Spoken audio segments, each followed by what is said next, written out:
Yeah lah, of course. But there is a rising trend. There's a rising trend. I don't know whether it's a rising trend or whether it is a surfacing of a trend that already exists. So it's more accepted, isn't it? Yeah. I think it already exists. It's just that they're more accepted. Yeah. I feel happy for them that they are accepted by the society, but I'm also very cautious about saying that it is normal. Once you label it as normal, I'm not sure what's the implication. There's no context. I was very careful about this. Yeah. Okay, let's go. Remember yesterday we used our left hand extensively? Yeah, we used our left hand extensively. Now we're going to use our left hand again, but in a different context. So I'm going to show you this one. IIB, magnetic field, current. So do you agree that current is made up of moving charges? Seriously, I mean you should agree on this, right?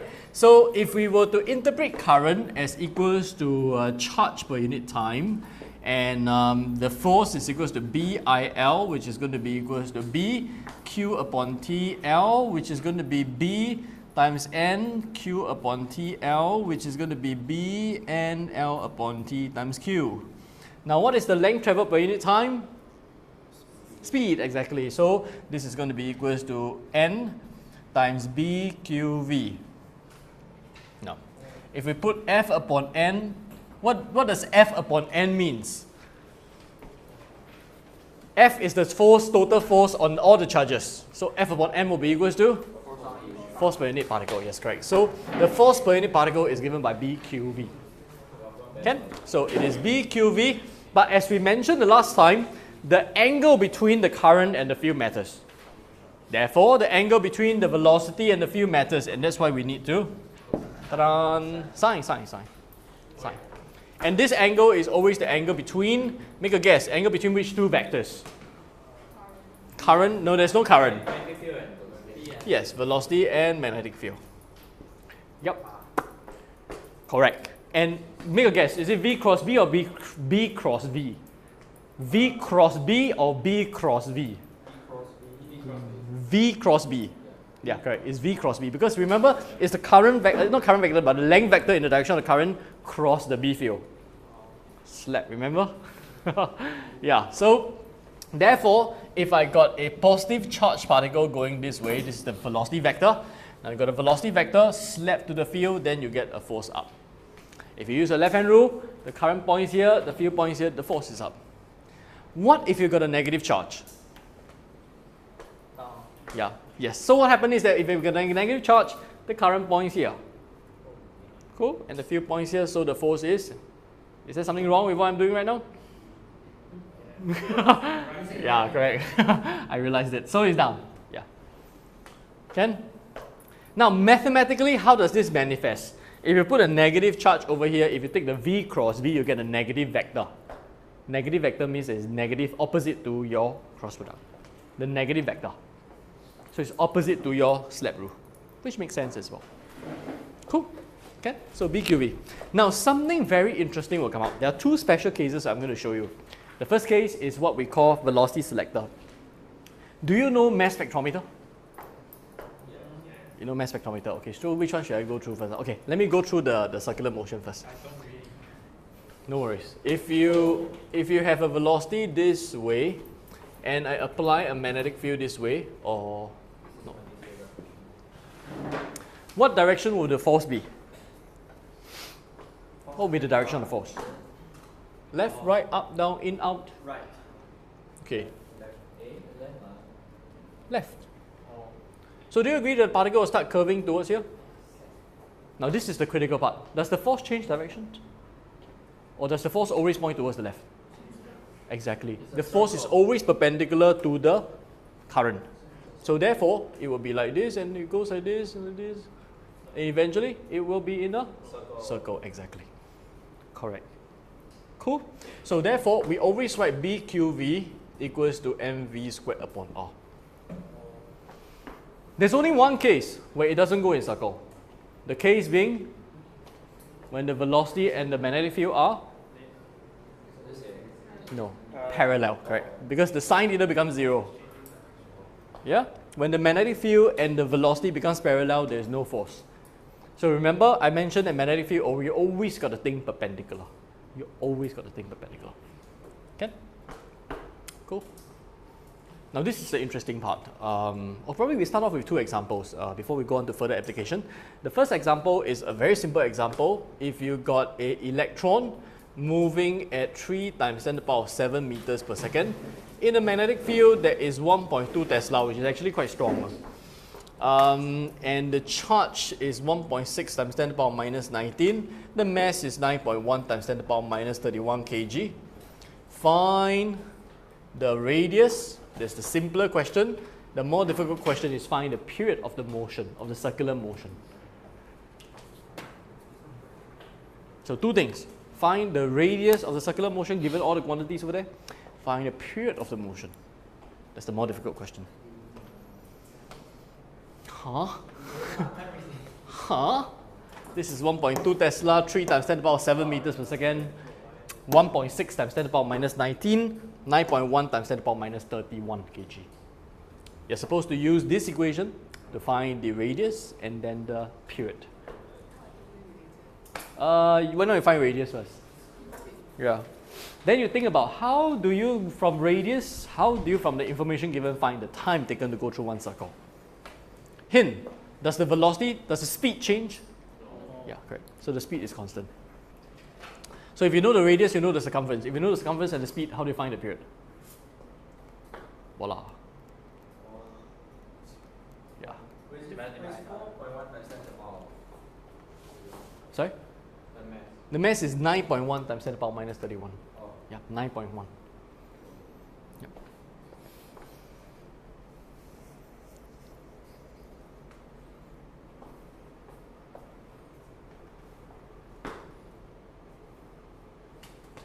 Is there a reason why Zane you're on a special desk? Ah. 6. We should have more of this.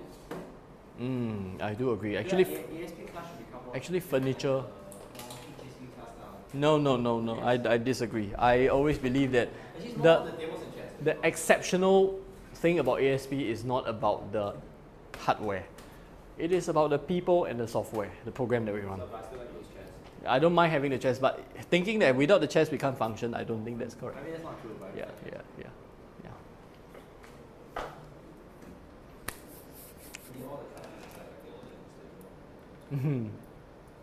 But I must say that the chairs and tables are really quite special. No, I sorry, the two V's? What do you say? This is mv squared by now, which is the v of the circular motion. This is the v of the particle. Do you think they are the same? Same or not? You make the call. Same or not? At worst, you just get a stare from me if it is wrong. Same or not? Same or not? Stress you. It is. See, it is the same. Yes, correct. It is the same. Correct. So, what's the radius? It's going to be really small. And Yaning, you've seen that you have gotten the answer? 0.0001. 3 zeros, yeah. Okay, fine. That's 0.142 millimeters. That's fine. So 1.42 times 10 to the power negative 4 meters. That's absolutely fine. Okay. So period, you take 2 pi r divided by speed. 2 pi r divided by the speed. That's the time taken to go through one circle, right? Yeah. Come on, you cannot not remember 2 pi r. Seriously. What's the area of a circle? Pi r squared. Yeah, I'm glad. Whoa. Yes. Have you ever wondered why pi r squared? Have you ever wondered? Yeah. Have you ever heard of like pi is actually equals to what, 1 or 2 or 3? Have you heard of this case where they take a piece of paper, then they fold this in, they fold this strip in, and then they keep on folding, and then they prove that the radius, the circumference of a circle is actually equals to the square, this thing over here. Let me try to remember this. One student showed me, I was like, huh? N period, someone, times 10 to the power minus 11 seconds. And what's the number in front? 2.9. Okay. 2.98. 2.98. So that's 4.1. 4.1, which one? 9.1. 9.1 times 10 to the power minus 31. If you think that it's my handwriting, no. It's your ability to read numbers. I'm sorry about this, but yeah.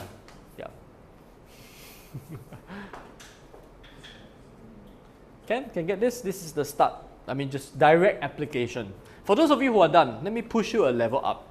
What happens when the particle do not enter at right angles to the field? For example, this.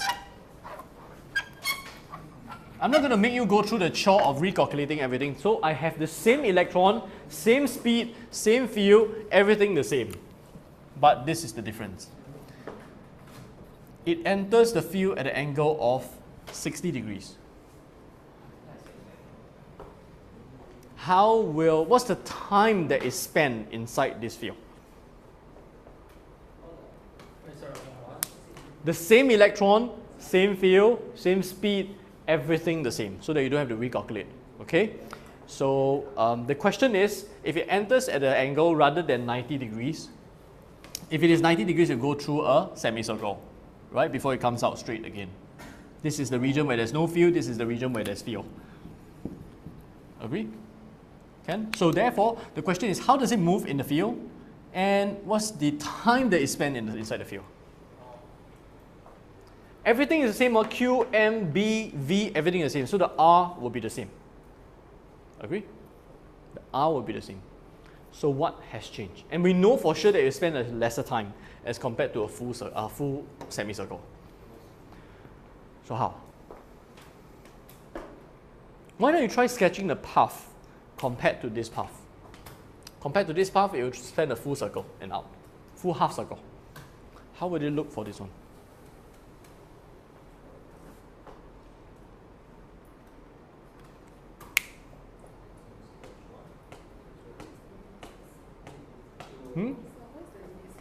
Again, sorry? The radius will be the same. Look at the radius. It's only dependent on, if you work out the expression, R will be equals to mv divided by bq. Has anything changed? Nothing changed. Shorter, yes, correct. So how do you find that answer? It will move like this. Right? A sector of a circle. Yeah? So how do you find...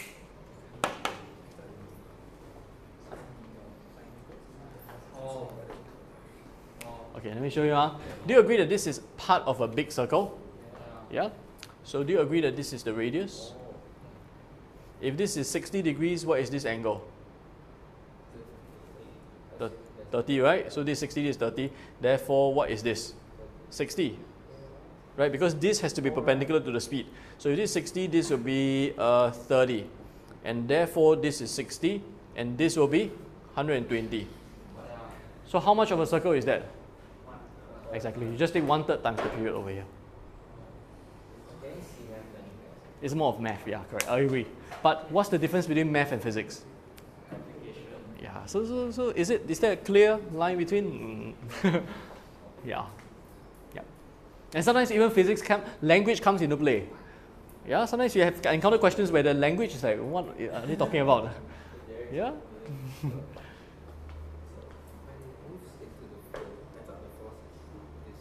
Yeah, I mean, I agree lah. So the thing is that if you have the field going in, the current going this way is an electron.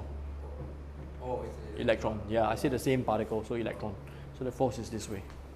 Yeah. Cool. So if you see this, then the answer becomes very simple. T upon 3. Just take this time divided by 3. Okay. Cool. Really, to up the level by a little bit more, we include E field. Yeah, we include E field. And then I'll include E field in a simpler way, I include E field in a difficult way.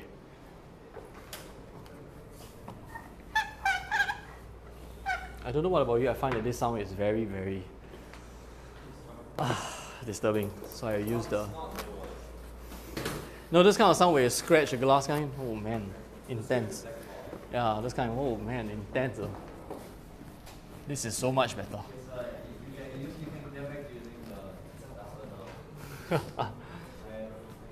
I think a duster is fine, just that the duster is, I think, kind of flattened. Okay, let's take a look, yeah?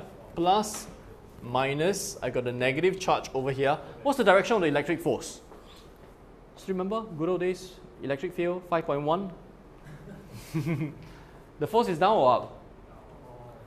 Hey, hello, negative and negative attract. Please, you just defy the laws of physics. Yeah? Correct? Now, this is the question. What's the direction of the field that I have to apply over here so that the particle can move right through? What is the direction of the magnetic field that I have to apply so that it is possible for the electron or negative charge particle to be able to move through the region horizontally? This direction. So the force will have to be, the magnetic force has to be down. Exactly. It is a negatively charged particle, so what's the direction of the field? Out. Out. You sure? Electron current is this way. Negative. Careful on negative. So the field will have to be this way. Okay? So first thing, this is what you need to know how to do. What's the direction of the B field to apply so that the particle can go right through? Or alternatively, I can give you the B field and ask you to tell me which plate is positive or negative. Okay? This is part 1. Part 2. If I put a slit over here, you're going to find something interesting. That can use this to select particles with a certain velocity. Agree that FE is equals to QE. Agree that FB is equals to BQV. Now just now I mentioned that the particle can move right through if these two are equal. Make sense? If the particle goes right through, FE and FB must be the same, no net force. Therefore, boom, boom. Can you see that only particles with this velocity can move right through and pass through the small little slit? So by varying the E field and the B field, I can select the particle velocity, the velocity of the particle that passes through the slit.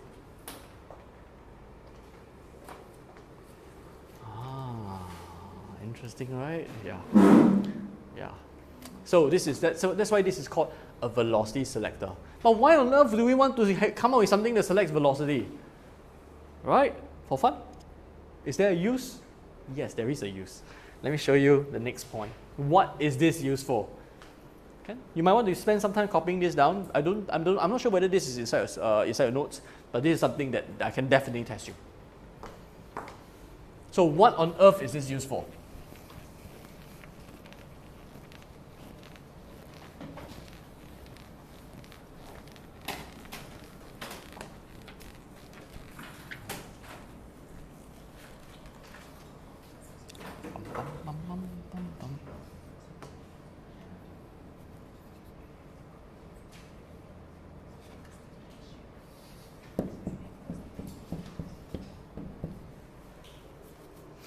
So I got a magnetic field pointing out, positively charged particle going. Ming Guan is still trying to figure out how to use his hands. Never been so difficult ever since birth.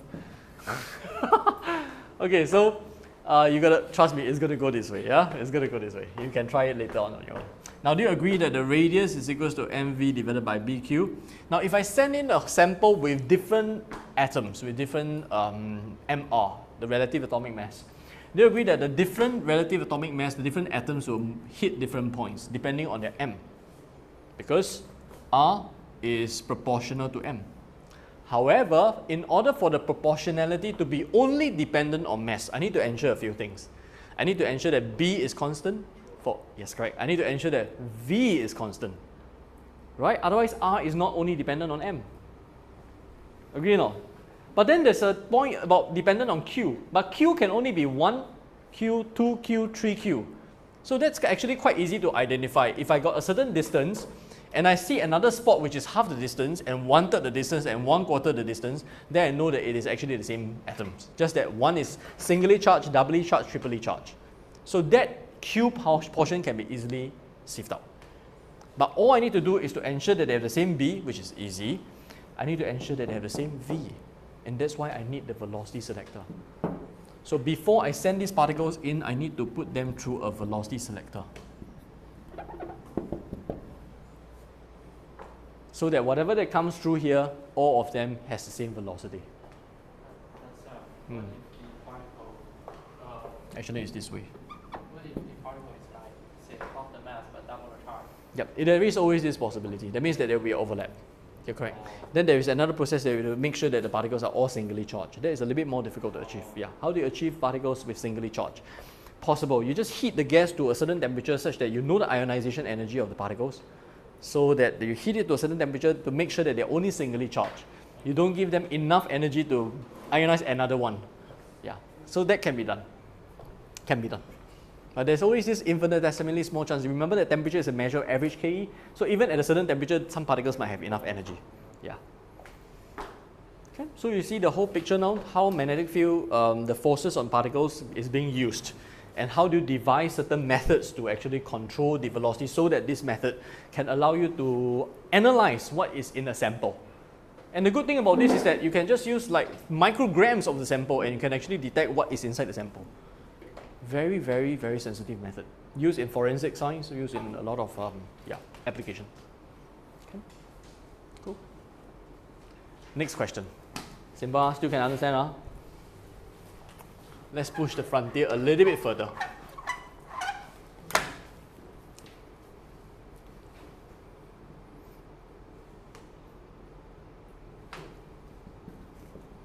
If this particle is released from rest, this is a tough question. How would the trajectory of the particle look like?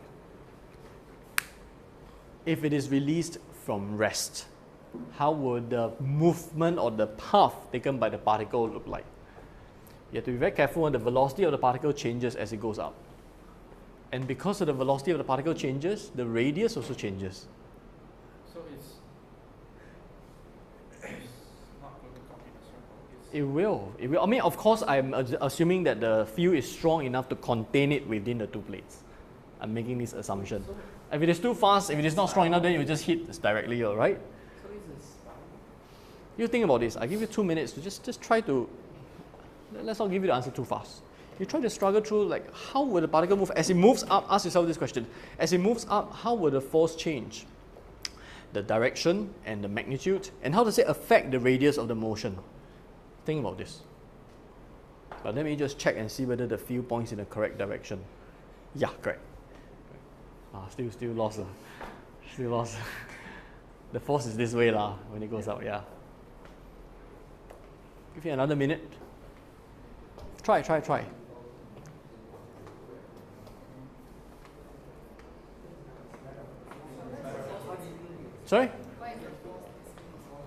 No, the electron, once the electron goes up, the current is this way, right? Because electron will be attracted by the So it's this way. charge. Goes up, there's an electric field. Another 30 seconds. Interact with that field, so it's going this way. But since this and this is perpendicular, so it should be a circle. But since it turns, maybe it's slower. Yeah. So you As it goes up, it becomes faster and faster, but as it comes down, it becomes slower and slower. So it's like No, when it does this, then it turns around. oh, it turns back already. Yes. Oh. Yes. Wait, but this. So it will show some interest. Yeah, almost there. You just need to continue. So is it like a spring? You can say that there's a specific name for this, but this takes place in a plane. It is not 3D. Yeah. 2D. 2D spring. Spiral means that it goes like this. No, it doesn't. That's the beauty of it. It actually goes up. As it speeds up, do you agree that the radius increases because R is proportional to R is equals to mv divided by bq. So as the v speeds up, the radius increases. Radius big. Then do you agree that it slows down? Because it's going against the negative. So as it goes down, it slows down and then it goes. It is the same trajectory if you were to take a coin and put a dot here, then you roll the coin. You'll find that it. Yes, sir. What is the sharp turn? Actually, there's no this even. It's just. Stop there. Why? I thought it would be like. Nope. Really right. Yeah. So this is what we call a cycloid, I think. A cycloid. Oh, sorry, you mean it's a 3D? It's a 2D. It's on one plane. There's no 3D motion. It is like this. It is not a spring like what Balaji said. It is a 2D plane. Can? Interesting motion. I can also give you a question to ask you how the velocity of the particle will change if I were to have a changing magnetic field strength. Yeah, changing magnetic field strength. This is all uniform field, right? ASP question. IB will never ask you changing magnetic field, so you don't have to worry. Can? Yeah. So Now let's do something also interesting, but it is in the syllabus. Why does it do that? Why does it curls because of the Fleming's left hand? Yes, correct. Because as it goes up, can you see that this way, and then it goes like this, and then there's actually a very small turnaround over here because it comes to almost a rest. Do you agree that when it reaches this point, if there's no loss in energy, when it reaches this point, the velocity is 0. When the velocity is 0, the radius is 0. So it's, you track up again. Because when it comes, it gains, it starts from u equals to 0. The initial speed is 0. So when it comes back to this level, it should have 0 speed. Because it's being so. Yes, correct. So it's just repeating. Yes, so it starts to move along this axis. So can you explain a lot about how the velocity increases as you go up? Yeah, because it is attracted by the positive plate. The closer it gets, the faster it Yep. gets. Yep. Oh yeah. Yep. It's attracted by the positive plate. Can? So this is an example of somehow I can actually have, this is the easier case where I have E field and B field, but there's no interesting motion, but I can actually combine them to give you very weird movement. Now your task is to probably at home just think, what happens if I change the field direction a bit, angle it a little bit, how will the whole motion change? Think about this, play with the ideas. For all you know, you might invent some ways to trap some particles in a new manner. Can? By the way, this is how they trap the particles, as in trap charged particles. What they do is that they create a field like this, like this, like this, and like this, magnetic field. So the charged particles, if they put a charged particle inside, it will start going like this, and then it starts to go backwards. So it actually gets trapped within this range. The particles just bounce forward, backward, forward, backward, forward, backward. Yeah, this is called particle trap. It is something in action. This is, you know, the Angels and Demons, that movie, or how they trap antimatter. Oh. They create magnetic field and then trap the particle inside using this. The particles will be like bouncing forward and backward inside. Oh. Yeah, this is a real technique. Sorry? So it doesn't interact with any. Yes, correct. It is in vacuum. Yeah, it is in vacuum. This air, then This is magnetic field. Magnetic field. So is that what they do with the engine? Sorry? Yeah, they have to find out some ways to trap the particles. This is what they use. And it becomes more and more difficult to trap the particles if they go at higher and higher velocities, because then the particles will tend to Can you go outside? tunnel out. Yeah. It'll be more and more difficult to stop the particle and make it come back. I think can go outside from the side, right? Possible, because if they travel really fast, then they will tend to go out, spiral out. So it's actually one of the, they use magnetic field. And the challenge of using magnetic field is that the highest magnetic field that we can ever achieve right now is about 8 Tesla. 8 Tesla, which is actually not that high if you think about it. Not that high. It is easier to generate high electric field, but it is not easy to generate strong magnetic field. Yeah. Okay. So read up, go and Google particle traps. You're going to read up more about the physics of this. Can? Cool. It involves differential equations, so I'm not going to touch on this. Yeah. Okay. Possible. Okay, let's take a look at another situation which is in your syllabus. What happens if I were to have a magnetic field like this and I inject the particle like this? That means the particle is not along, neither is it perpendicular. What if it is somewhere at an angle? How? 怎么办? So I thought you told us about it last time. So what will happen? It's the same. No. It's a charged particle injected into a field at an angle. This is magnetic field. Yeah. Oh, no, I'm talking about force over here. How the force will cause the particle to move. I'm not talking about EMF induced. Yes, correct. Resolve. So you got a V parallel and you got a V perpendicular. Will this experience any force? No. So it will go straight through. There will be no change in velocity. This one, you can use your left hand rule. It will go up here, feel this way. So it will be pushed to go in. So what happens is that the particle will go in and go around like this. Oh. So you perform circular motion like this, and as it does so, It's going. yeah, this is your spring. So it will go like this. And this is exactly what happens to the Earth's magnetic field. When you have Earth's magnetic field like this, and like this, the charged particles from the sun comes in, and when it hits here, you stand here, you see a very beautiful show of light, which is aurora borealis. Yeah, the charged particle comes in from the sky, goes into the Earth's atmosphere. That's why you see the glow. It's actually the charged particles coming in, ionize the atmosphere, and when the electrons recombine with the atoms, it gives out light. So the aurora borealis I see coming down from the sky is actually charged particle entering the atmosphere. And the color is actually gas. Yes, correct. And the different gas will give out different color. But Yeah. generally it's nitrogen lah. Usually it's green. Yeah, it's green. It's green. Green. Green is the normal, the usual color. Yeah, Very it's often you high see power. purple or red. Second ionization, correct? Yeah. Oh. Yeah. Okay. So this is so one day if the Earth's magnetic field will weaken, what happens is the charged particle from the sun will hit us. We die lah. And you will, you wish you die. Honestly, sometimes you wish you die immediately. So the problem is that you don't die. Yeah, like half a lifetime. So really you wish that you die immediately. Like imagine those people who get like at the ground zero of the atomic bomb, they get vaporized immediately. You'll be like, I'm atoms already. It's like, shoo, I'm atoms already. Exactly, you like, like gone already. Exactly, it's 100 million degrees Celsius in the middle of the explosion. You vaporize, you don't even get burned. Imagine the guy who's like 5 feet away from you. Yeah, lah, it's like, He sees something jumping. then you see a flash, then your existence ceases. Yeah. Yeah, that's it. Yeah, gone. And the poor people are the people who are like 2 kilometers away. You get burned like crazy. And then you're neither dead nor alive kind. Yeah. Twice, yeah. Twice. He got hit once and then he traveled to the other, cannot hit again. The first person in the world and the last person, I guess, to be hit twice. He survived, exactly. Well, this is like, I'm surprised that Americans didn't kidnap him and kidnap him for research. Seriously, why is a person able to survive 2 nuclear blasts? There's this documentary about a person. Yeah. Then got blast again. Talk about luck, man. Talk about lightning don't strike the same place twice. Nuclear bomb strike you twice. Lucky man. My goodness. What sort of luck, man? And he lived to a high age. Yeah, that's the amazing thing, okay? That's the amazing part. Yeah. Probably he's a mutant. Some X-Men. The radiation man. Yeah.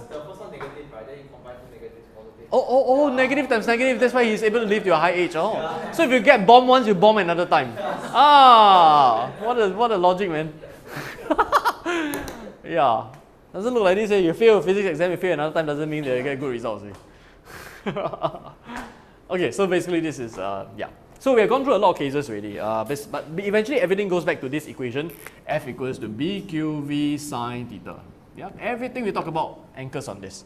We talk about cases where the field is parallel to the particle's velocity. We talk about cases where it is perpendicular. We talk about cases where it's at an angle. We talk about cases where it goes into this kind of weird motion and also this kind of weird motion. Okay? So we talk a lot about F equals to BQV. This one is not. This one is not. Not tested in your normal paper, but obviously I can test you in your ASP. Yeah, of course. It's question number 4A. Yeah, 4A. Yeah. 25 marks. Draw a diagram. You see, when a student asks me this kind of question, what do you expect me to say? Will come out. Will come out. Right? I mean, seriously, how can I answer? It's the same Ask this kind of question, I give you this kind of answer. It's the same thing as the patient asks the doctor, will I die? Yeah. Yes, of course. Sorry. Okay, Ken. So let's. This is the end of the 5.4. If you don't realize, it is the end of this year's syllabus. Woo-hoo!